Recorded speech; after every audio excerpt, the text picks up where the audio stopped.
Di antara semua pesugihan yang pernah ada, satu ini bisa dibilang paling terkejam dan juga terkelam.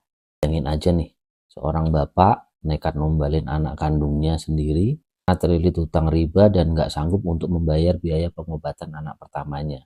Semua heboh, kisah ini diangkat oleh akun Twitter mitolog. Banyak yang nggak nyangka ini cuma cerita urban legend, tapi ternyata ini kisah nyata.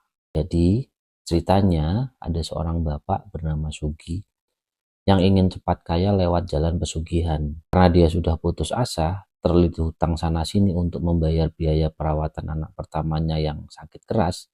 Sudah semua pengobatan dia coba, tapi anaknya itu tidak kunjung sembuh. Dia mendatangi temannya yang mengerti tentang pesugihan dan memohon untuk dibantu. Walaupun temannya sudah memperingatinya, tekadnya sudah bulat untuk melakukan hal tersebut. Akhirnya, ia dibawa ke sebuah tempat ritual rahasia yang katanya berada di Jawa Tengah, tempat yang penuh konspirasi dan misteri. Untuk menjalankan ritual pesugihan itu, dia harus memberikan tumbal anak. Tapi yang bikin makin ngeri, dia sebenarnya mau numbalin anak pertamanya yang bernama Dimas. Menurut dia sudah tidak bisa disembuhkan lagi dan selalu sakit-sakitan. Menurutnya kalau bisa memilih, pasti anak itu yang lebih baik mati daripada hidup kesakitan.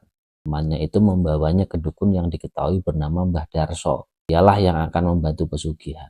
Ketika ritual dijalankan, sebuah boneka yang terlihat begitu menyeramkan digunakan untuk menjadi media menghubungkan Sukma anaknya. Setelah membacakan beberapa bacaan yang tidak Pak Sugi mengerti, boneka itu dimasukkan ke air mendidih.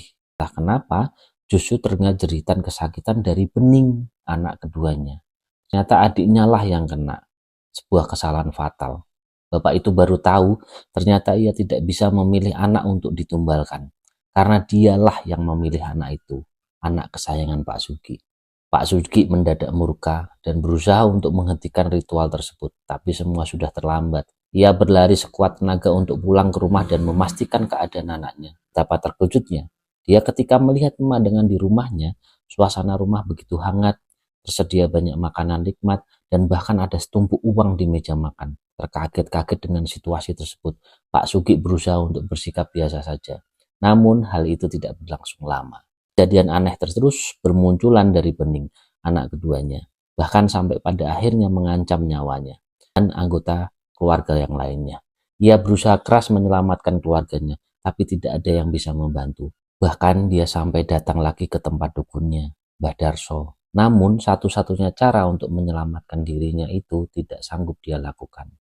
Konon katanya tempat ritual itu sekarang sudah ditutup, tapi beberapa orang masih suka lihat penampakan dan bau anyir yang gak wajar